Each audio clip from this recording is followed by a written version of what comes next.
भी चाहते हैं कि सोनो टोन भोजपुरी का ऑडियो वीडियो सबसे पहले आप तक पहुंचे, तो लाल बटन दबाकर चैनल को सब्सक्राइब करें और हाँ, बेल आइकन को दबाना ना भूलें।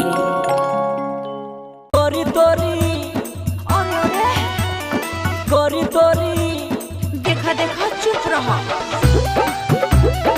SK recording studio Delhi Chhattisgarh.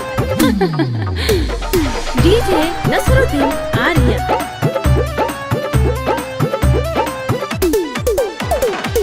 आइल पानी बंगाल से बाबू, देख के हमके हो खाना पे काबू। आए हाय हाय हाय, आइल पानी बंगाल से बाबू, देख के हमके हो खाना पे काबू। मारिए के सेंटर स्टेज पर जब आइले, रे गोरी गोरी हर ना होई सिपहिया के नुआ। ए गोरी तोरी लागी सामान पहिले, देता लोग पैसा चोली में धइले। गोरी तोरे लागी सामान पहिले, देता लोग पैसा चोली में धइले।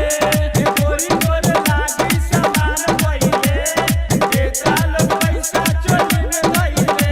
अरे अरे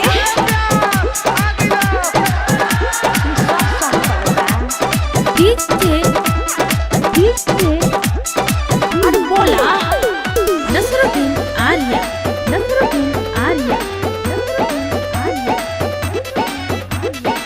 लेके घूमता चढ़ल जवानी, काहे तू ए बबुआ छोड़ा तारा पानी। ऐसे ना घूम रानी तू अब छूटा, चढ़ी के लइका सब बगाड़ दी है खूटा। सही में हाँ हो विद्या कस लेके घूमता चढ़ल जवानी, काहे तू ए बबुआ छोड़ा तारा पानी।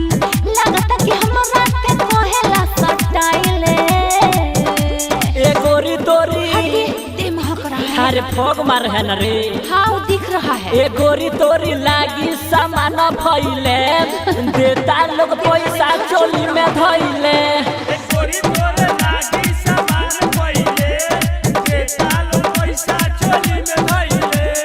गोरी तोरे लागी सामान फैले, देता लोग पैसा चोली में धइले। हम का करें? डीजे इनारवा बाजार, इनारवा बाजार, इनारवा बाजार। नसरुद्दीन आर्या, नसरुद्दीन आर्या, नसरुद्दीन आर्या।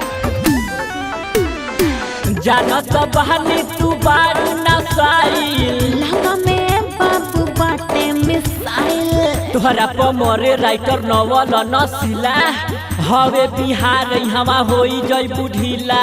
बुझलू सब बुझाता भी और दिखाता भी। जानत बहानी तू बारू नसाइल, लहंगा में बाबू बाटे मिसाइल। समरा सिपाही आज तोहर के बोलाइले।